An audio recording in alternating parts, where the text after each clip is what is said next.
যে অলরেডি আমার 2টা অ্যাকাউন্ট অ্যাড করা রয়েছে, তো আমি এখান থেকে আরও একটা অ্যাকাউন্ট আপনাদেরকে অ্যাড করে দেখিয়ে দিব। তো এখান থেকে জাস্ট অ্যাড অ্যাকাউন্টে ক্লিক করে দিব।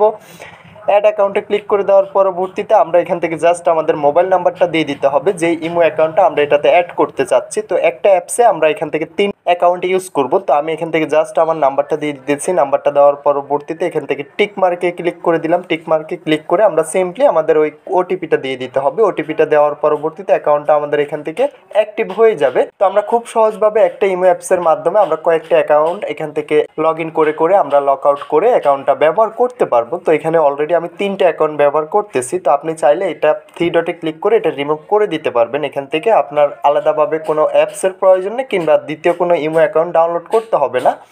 একটা ইমো অ্যাকাউন্টের মাধ্যমে আপনি এখান থেকে একাধিক অ্যাকাউন্ট ইউজ করতে পারবেন। তো আমি যেভাবে এটা করতেছি, তো আশা করি বিষয়টা বুঝতে পারছেন। ভিডিওটা আজকে এতটুকুই, দেখা হচ্ছে নেক্সট ভিডিওতে। সবাই ভালো থাকবেন। যাওয়ার আগে একটি কথা, যারা এখনো চ্যানেলটা সাবস্ক্রাইব করেন অবশ্যই চ্যানেলটা সাবস্ক্রাইব করে পাশে থাকা বেল আইকনটা প্রেস করতে বলবেন না।